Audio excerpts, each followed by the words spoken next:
You're listening to the New Dominion podcast, where we engage in curious and faith-filled conversations about stewarding your health, our health, and community with others.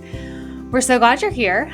Let's get started. I'm Kirsten Hansen. I am a functional nutrition practitioner here in St. Louis, joined by my co-hosts, Dr. Abby Keene, functional nutrition practitioner and chiropractor, and her husband and my friend, Taylor Keene, who is a licensed counselor. Also both in St. Louis. Yes, we do live together. We do. Not with Kirsten, though. True. Just she so visits a people know. lot, but she doesn't live there. All right. Well, let's get back on the food conversation. I think it's time we round this all out. We have yet to really speak to the spiritual side. Well, can we just note, we're literally recording part one of this conversation of, you want me to eat that? And then we're going to jump right into part two of this conversation. That's why we didn't know how to do this well. We're just kind of breaking it some almost arbitrarily spot. So if you're listening to part one or part two, wherever I say this, just know that it's an ongoing conversation for us. It might be a little awkward sounding to you in that regard because of that for us. Fair. It's a big topic. Food is a big topic. But I love it because I do love the spiritual side of it. I love how food brings people together. When I was an anthropology major, worldwide, when you're studying cultures, the kitchen is where things happen. That's where people gather. It's where people talk. It's where people process. It's where people cry and hug and celebrate. And so I think there's a lot that we can say about our sad American diet and what you need to do to get better and how you need to support yourself. And all of that kind of sounds a little like a downer. But I also want to bring to the table the good stuff about food and the celebratory nature of feasting and why we want to do it in community with other people. So I just want to open up the floor for you guys to speak into that a little bit. Maybe where you've seen it in your life or how, yeah. Well, there's a ritual to food, right? There's a way that we have traditions of things that we do. We gather, we eat, and so there's some beautiful pieces of memories for maybe all of us. I know, not all positive. I mean, my mom used to still cringe a little bit, make oyster stew for Christmas Eve to go along with pimento cheese sandwiches, which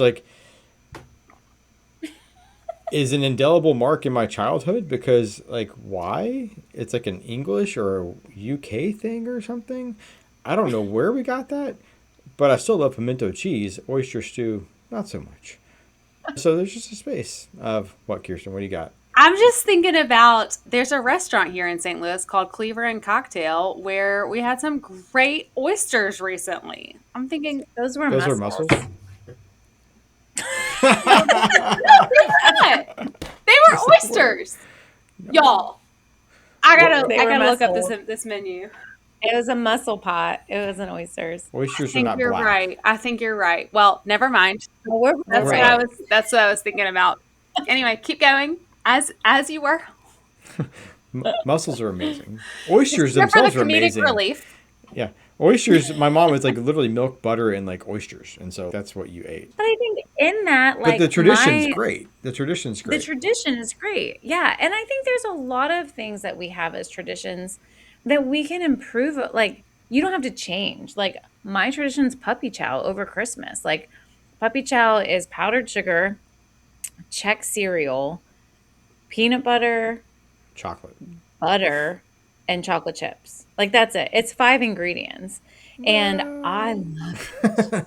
And I want to eat it. If I make it, I want to sit and eat the whole thing. And Taylor's literally, Abby, stop eating it.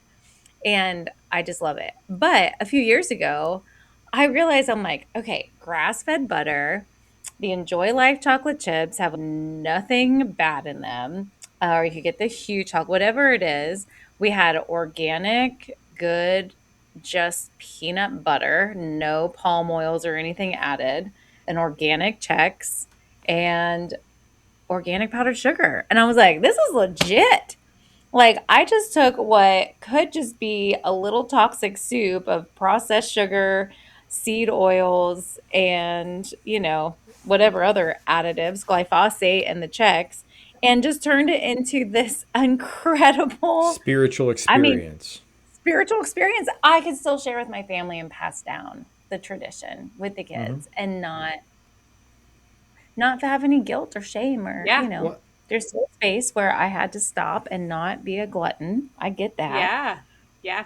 well, there's also a space of where we gather around a table in tradition and we do things and we eat things because we've always eaten them and we don't ask the question of, is this good to do? Is this churches and their potlucks are amazing because you get to see some wonderfully homemade recipes.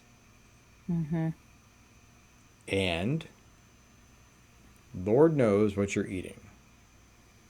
Well, I think But there's it's also so a but it's space. beautiful. It's beautiful. Yeah. But like when we're making things for people, we can choose to do something different than just what we've always done. And so I think there's just a Yeah. space of where like I can go to a potluck and I can eat whatever's there and it's fine. I'm not paying attention to it. I'm not overanalyzing it. But at the same time, I'm like, what am I contributing? Am I bringing something that is a toxic soup, or am I bringing something that is lovingly and intentionally made that's going to build people up? I mean, that's why I stopped volunteering to make desserts at potlucks because there was a season where I had the energy to make desserts that were good. Maybe it's a fruit salad, something that was like not junk.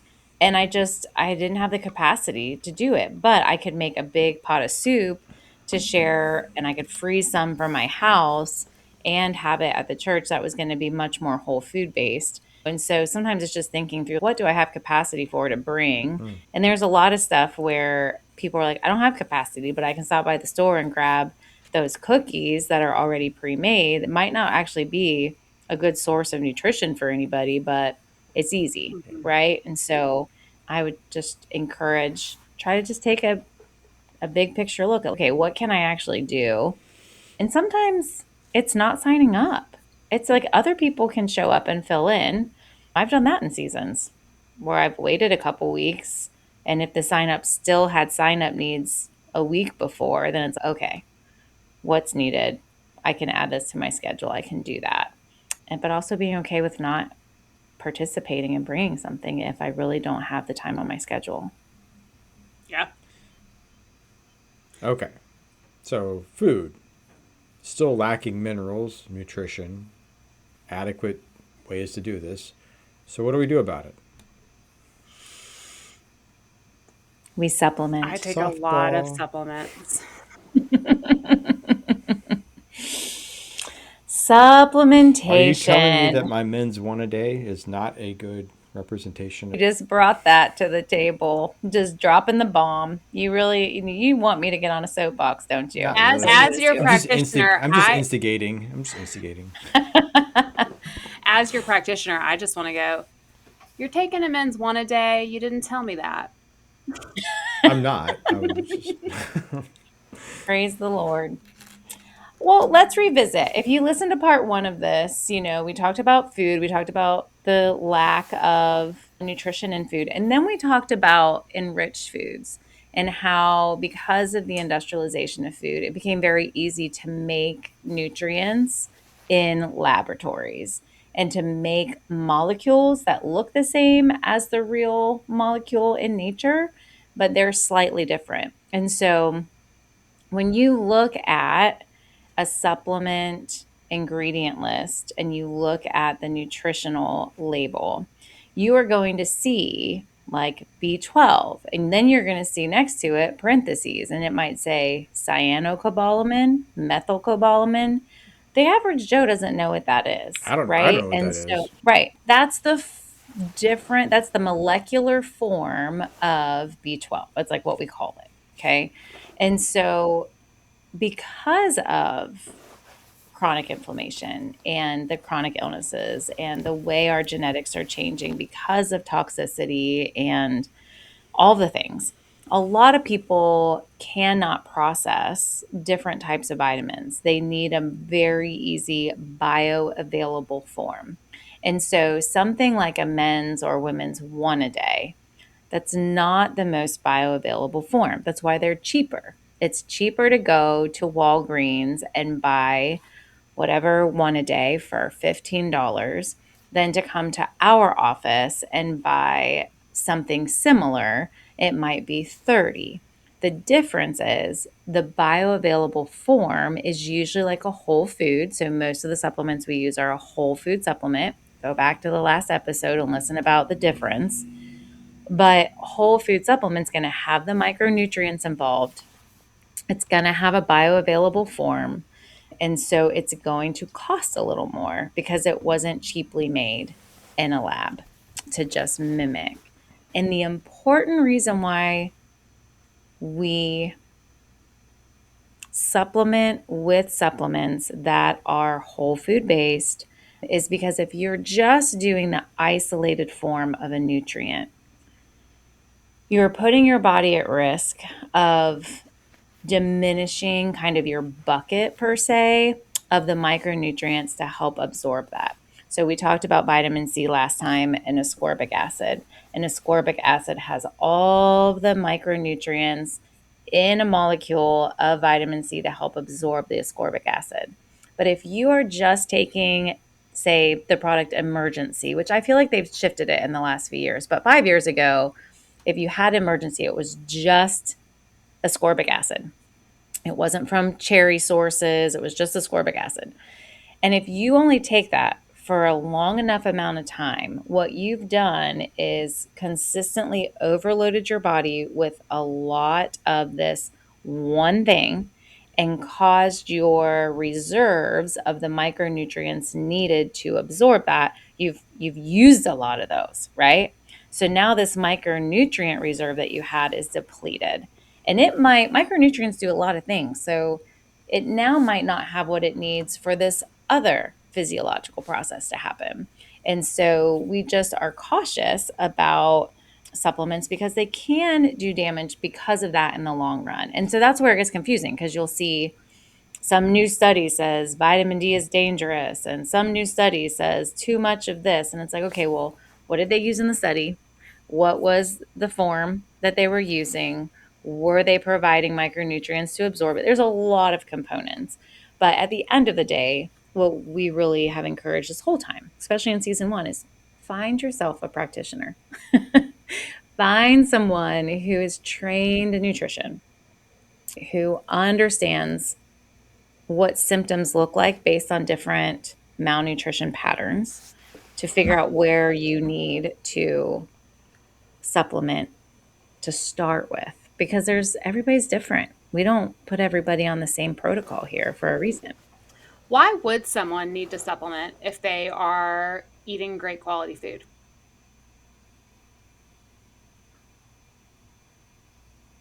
That's a very broad question. Do you have something more in mind? I'm like, I mean, I could answer that. It might take me an hour to Okay. answer that question. Well, I'm just thinking you can cut this out if we need to, but I'm just thinking we jumped from food to different types of supplements and what to look at. And I'm wondering if for the Yeah. people who might be listening to this and going, but wait, like if I'm eating, if the ground zero is just eat better food, cool, I'm eating better Hmm. food. Why do I need to supplement? Yeah. Why are supplements important? Is that too broad? Well, Do you I not mean, want to go into that? well, I think this is what we alluded to at the very Okay. beginning, right? We talked and touched in episode 1 about how our food's about 50% less nutrition than it Yeah. was, right? And so in the space of, as a whole, our culture isn't as healthy. We have much more diabetes, much more obesity, much more chronic inflammation, much more dehydration, sleep issues, hormone imbalances. Like, I probably just hit on a number of our listeners' complaints or concerns. And so that should be the supplement should be the first step, right? You look at our whole picture of what's going on in the body. And if you go to a medical doctor, they are going to try to help your symptom go away, but they're not looking at the root cause. We talked about that in season one, Yeah. right? Vitality versus a mechanistic viewpoint. We have built this system that has diminished education. People don't know their Yep. bodies. We pay a crap load of money for our insurance, so we want to use it. And so, where we use our insurance is in places where it's going to say, oh, well, you have this issue. Here's this medication to stop it. But all medication affects your physiology. So, that's a whole nother conversation. If we could shift back to there is a symptom because there is something wrong in the physiology, something's off. The best way to restore physiology is with the nuts and bolts of physiology. We are made of the things that are in whole foods: hydrogen, carbon, oxygen, nitrogen. Those are the basic components.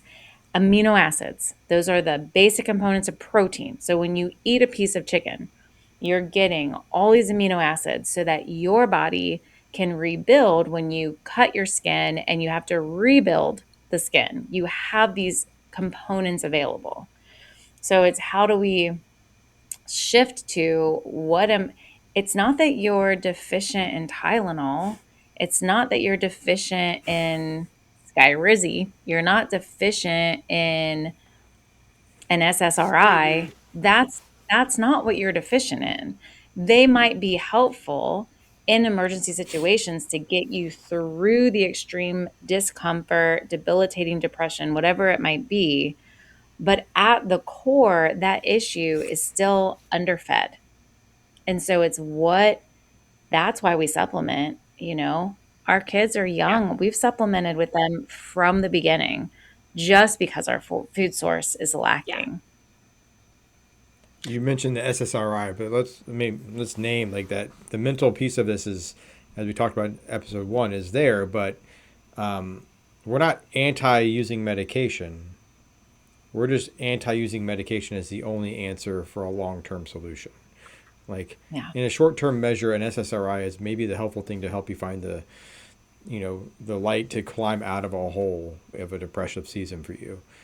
But understand there's a cost on the other side of using that SSRI. Like your brain chemistry is going to be altered.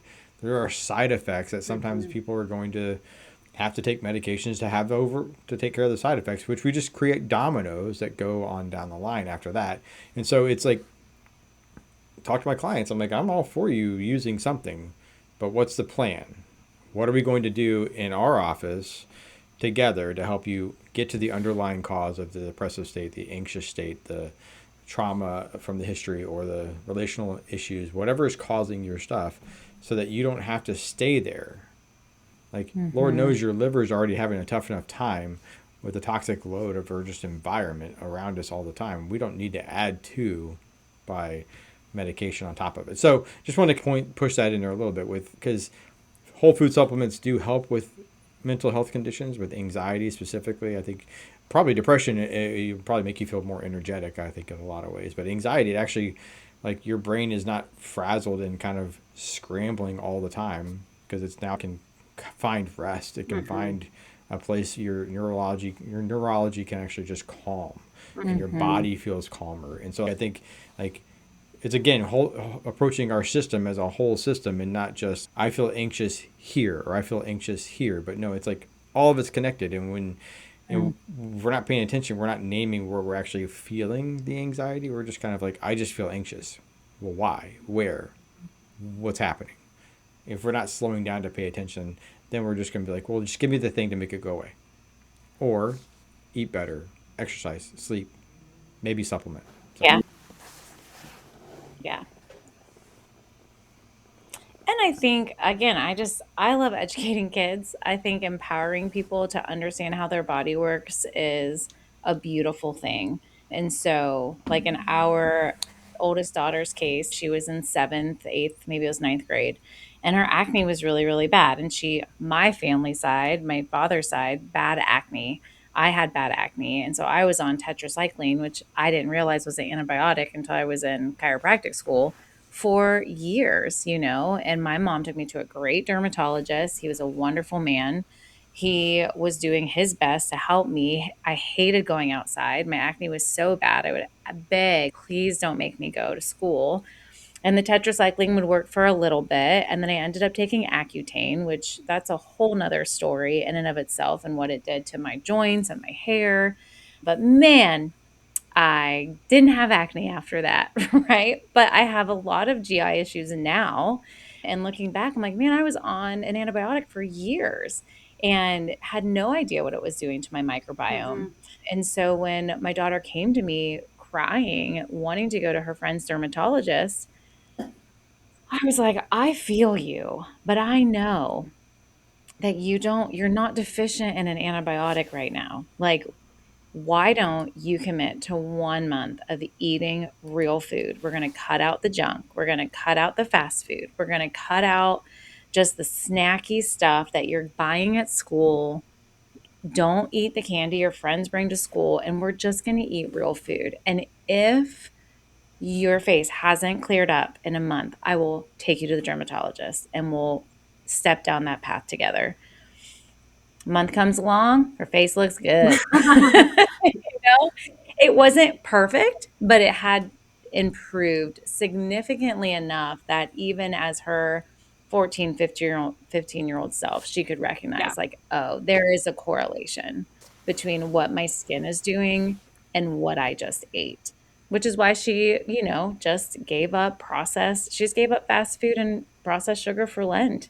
And she's saying it again. Man, I just feel so much better, Yeah. And I mean, that's the heart of us, of this podcast, is like teaching people to steward their bodies, how God designed us, so that we can show up for what He's got us here for, what we're called to, whether it's being a mom, being a dad, being a teacher. It's really important that we take care of our temple and learn how to do it. Yeah. Where are we at? Where are we I was at? giving space for Kirsten to talk because she hasn't talked much this episode. Well, and I'm gonna pause unless I'm like, do I have a burning thing to say? I don't. Like, we can jump into talking about like the need for somebody to guide you, supplementation wise, and not just going and buying supplements off the shelf for multiple reasons. Yeah. I'd also just like to hear, like, maybe a little bit of your story, Taylor, of just, you got this wife harping on you over here of take this, take that. But what has that been? What have you seen in your own life? What do you think about all this? Well, I think a disclaimer is needed to start. I am not the most somatically aware. I don't feel things the way that you guys maybe are sensitive. I mean, Abby's like, man, I just feel like blah, blah, blah, blah, and I'm going to do blah, blah, blah. I'm like, I feel okay. Everything's fine. And so I think I maybe speak for a large part of your population of people coming in going, huh? I don't notice the problem, and maybe I don't really notice the great difference that like our oldest feels like when she's off sugar. She's like, I'm outstanding. I mean, I've done detoxes, and I'm like, yeah, I feel better, but I'm not like doing cartwheels. And so there's like this not for me. It's not like a giant shift, and that might what I'm saying is I'm not. It's because I'm just not maybe attuned and enough to pay attention to it. I do notice it, and so yeah, we've come a long way. Like it used to be, like earlier before I think you're fully trained, Ab, you would kind of just take this. and and so you guys make fun of me. You're like, Taylor, don't just take things randomly. And I'm like, well, I know they're all whole food, so I'm not it's not problems, and I'm not taking a lot. And you're like, but we know how. And I'm like, Kirsten's my practitioner. She's like, well, I didn't know you were taking that.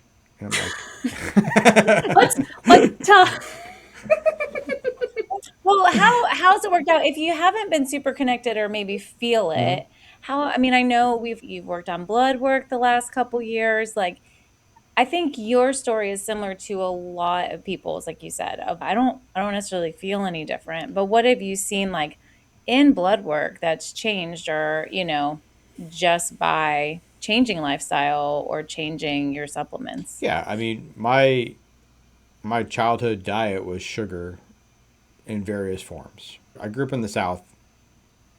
Sweet tea was a staple, and literally looking back in the mind's eye of the pitcher of sugar that my mom used, literally like the tea pitcher was 1/3 full of sugar. And I'm like, that's not tea, that's syrup. And delicious. But I couldn't drink that now. Like I'd be like, oh God, nope, not happening. I mean, my mom made wonderful meals and lots of vegetables everywhere, but it was not education as you've talked about. And so coming into adulthood of learning to like actually eat things like spinach and all these things. And so when we started doing supplements, it was a kind of a gradual thing. And I think I've always kind of pushed against like this is the only answer. Like this is not the only answer. I think for me doing blood work, paying attention to my exercise habits and doing nutrition and supplements, those are the things that have been really, if I was going to say transformative, yeah, the supplements have supplemented. Whereas my exercise and doing things to better my overall physical state, that's been the biggest part of whatever transitions I've experienced, especially noted by the blood work. Like doing cardiovascular exercise, working out, like, stretching, like things I'm not doing real well with right now. And, my sleep reflects it. So like so there's a space of, I think also we can become too dependent on it. I think I think there was a period in time where Abby, I watched you take felt like 50 supplements a day. And I was like, my God, because you were just like, you were trying to supplement every symptom you had. And I was like, Well, I mean, I was healing from the black mold yeah, I poisoning mean, and I feeling wasn't specifically talking, hemochromatosis. I wasn't specifically talking Yeah. about the black mold piece of that, but you can get in these mindsets where you're just like, I'm over supplement, or you're just like, supplements is the only answer. And I'm like, or it just feels like I don't know. It just feels like I think we can go too far with almost anything. We are people, we can go too far.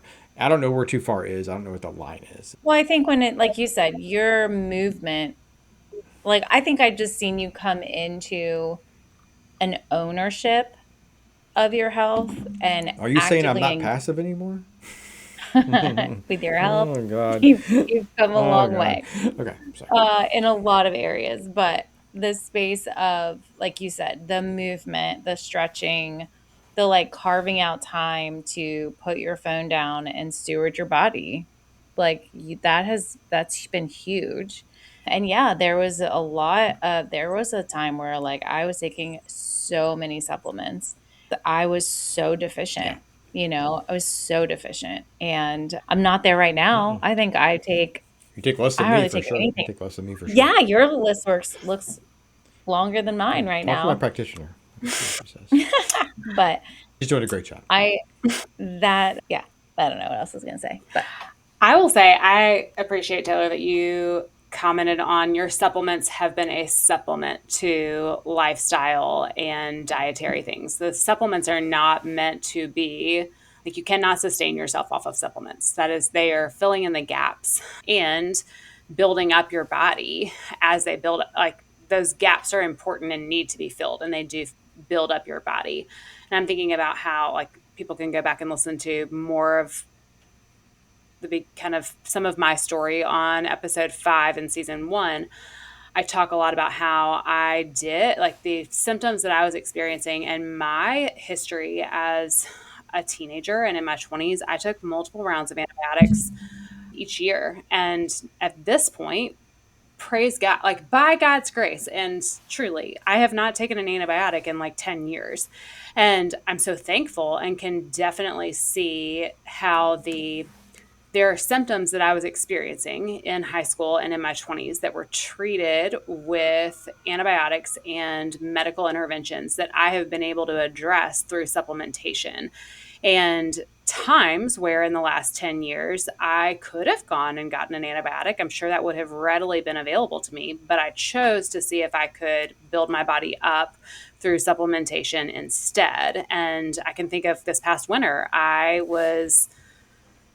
had a lot of anxiety and knew I was convinced through a lot of that time there I would have waves of I'm pretty sure something is off with my thyroid. But I could tell that something was off. And when you, Abby, so a part of maybe we should say a part of what we do when we're working through supplementation with someone is we use muscle testing. And recently, when you muscle tested me, my thyroid did show up, and I have supplemented for that with some really great B vitamins, and that has dressed. I know because I can feel it in my body. And I can feel in my anxiety levels. I know that the B vitamins have dramatically helped. I could have gone and gotten back on medication. That has been a space for me in the past, and I didn't. And I chose to supplement and address what my body needed in a different way. And I'm so glad you brought up the blood work piece that we didn't do it because, there is a lot Hmm. of our medical model is built on blood work. And rightly so. We do blood work here. Like it's a very good tool. But there is a lot of nutritional deficiencies that do not show up on blood work. And what's really wild that we just don't understand yet through all of our research in functional nutrition, or maybe we do and it hasn't got to the masses yet because there's like a 20-year difference between what's actually being researched right now and what's actually being taught in medical schools or told in functional medicine schools, is the subclinical Hmm. aspect of symptoms. Our practice is full of people whose blood work looks fine. Yes. Even so, there's blood work and an allopathic method that looks at a wide range of what normal is, and as long as you're in the green zone, you're good. And so you can have symptoms, which is what people happen in our practice all the time. Is they're coming in, they're like, "I feel horrible. My blood work looks great. What is wrong with me?" Right? And that's where muscle testing really shines. But that space of we could have tested your thyroid and we would have seen nothing. Hmm. Potentially, maybe we would have. And to be able to supplement takes care of that subclinical Hmm. situation where it's under the clinical eyes. We're not going to put you in a diagnosis box. We know it's off because of symptomatology and what you're reporting in your body. And that's a hard thing for some people because we're just not taught that. It's like, oh, what your blood work's fine, so you're fine. Yeah. And I think that's where unfortunately medicine kind of loses Yeah. And some of its sometimes power. the diagnosis might be needed, or somebody might be seeking the diagnosis, but that was not something I was looking for. I wanted Yeah. to see how I could build up my body. There have also been times where I have had blood work done, and both of you have had blood work done, and just based on supplement use, can see the improvement in the blood work from subclinical ranges to lower subclinical ranges. Mhm. Yeah, absolutely. I don't know. Do we have much else to say? How are y'all feeling? I feel fine. I feel fine. Yeah, I mean, I'm good if we want to try to Okay. tie a pretty ribbon around it somehow. Taylor, do you have any final thoughts to bring together mental? I think just to reinforce the idea that the way that I mean supplements can in fact directly affect your anxiety or your depressive symptoms, but like as we said, it's not necessarily a medication replacement, but it can help alongside with exercise, diet, Yeah. to really help minimize some of the symptoms, or at least kind of help you feel a little bit more in control Yeah. or less overwhelmed by them. But I think there's also just a place of awareness comes from just paying attention to your body, and that I have grown in that. Like again, I'm not great at noticing all the things, but I do notice things, and I do. But I think when we're actually doing things actively about it, noticing something and being curious about it is much different than noticing something and freaking out about it. Hmm. Like noticing that you felt like my thyroid might be off, you could have lost it and just fell off the deep end and started freaking out. Not just noticing an increase in anxiety, but literally like projecting catastrophic doom and gloom. I'm going to die. Yeah. And would that have helped? No, probably not. Most likely not. And so I think one thing about for me is yes, I'm not perfect Lord knows I'm not perfect at exercise, diet, or supplements. But I feel like I'm doing enough that when I do notice different things, I'm like, oh, well, okay, this is just another thing. It doesn't mean the worst. Right. Because I think before, because it took so long for something to show up because I wasn't paying attention, that it was usually bad. So, really Yeah. bad. Your bodies whisper to you first, and then they yell, and then they hit you with a Mack truck. Yeah. So, in that space of, I've seen a lot of people through the years who are like, oh, I'm just getting older, and they're 35. And I'm like, no, your body's asking for care. It's not just that we push it aside because we're getting older. It's a symptom, and that's okay. And let's see what it is. But you're young. You got a lot of life in front of you. And I mean, I'm still talking to my parents about supplements because they still have a lot of life in front of them, you know? Yeah. I do think it's important also to say, as before we close, not we could have 5 different people walk into our office, discuss like complaining of the same symptoms, Yes. and the root thing that we find could be different for every one of them. And so that's what's Yes. so cool about muscle testing is you're really getting to a lot of what we do is very nervous system based. Everything is that we do is very nervous system based. And so we are looking at particularly what's going on with this person's body and their physiology is going to be different from the next person who walks through the door, and therefore the support that their body needs is going to be different. And so that's where it is so valuable when you have access to, when you're able to get to a provider who can walk through supplementation with you. That is so much more supportive to you than walking into even Whole Foods or buying online the same supplement that your mom or your friend uses. When we, at the end of our time with muscle testing, we are looking at how does your body do with all of these supplements that you're testing for. And sometimes it's too much for someone's body and their nervous system shows that. And they're not going to know Yeah. that when they're walking through the aisle and they're like, I'm really stressed. I heard I should probably be taking some B vitamins. Well, there are a lot of different B vitamins to choose from. Or I'm really constipated. I probably am needing some magnesium. There's a lot of different magnesium types of magnesium and brands of magnesium supplements to try. And so you don't know, it's really Yeah. hard to walk through that supplementation on your own and to find what your body needs. And yeah, Chat GPT doesn't know your individual story the way a practitioner who can see you and hear you and Mm-hmm. put the pieces together and take, we're trained as practitioners to ask certain questions about your history. And that's really, really important. So yes, find a trained practitioner that has been trained in nutrition. Yeah. Many medical doctors have not. And so it's a conversation that I have with a lot of my clients. I took this to my PCP and he said that's not Yeah. necessary.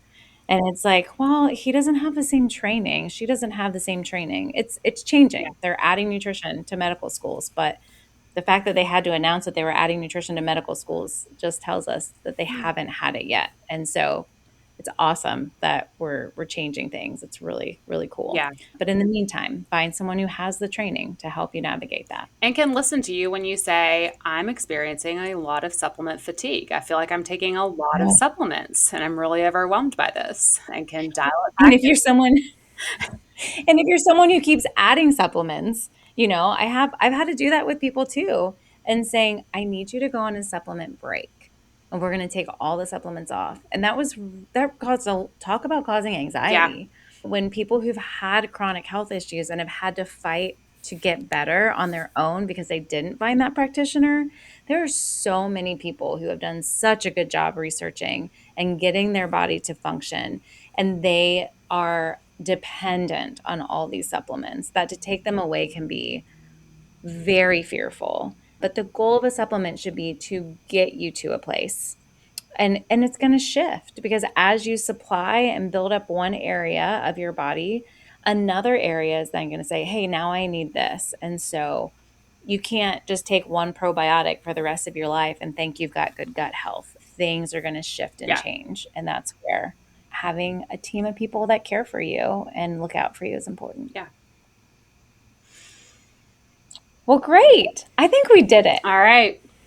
We're going to let people take a deep breath and comment and let us know, what questions do you have? Where do we take these conversations? Because we know it's a lot. We know it's a lot. Thank you for listening to the New Dominion podcast. We love engaging in curious and faithful conversations with you, and we hope you've enjoyed these episodes. If you have, please leave us a review, share it with your bestie, and comment below on what you want to hear, and we will see you next episode.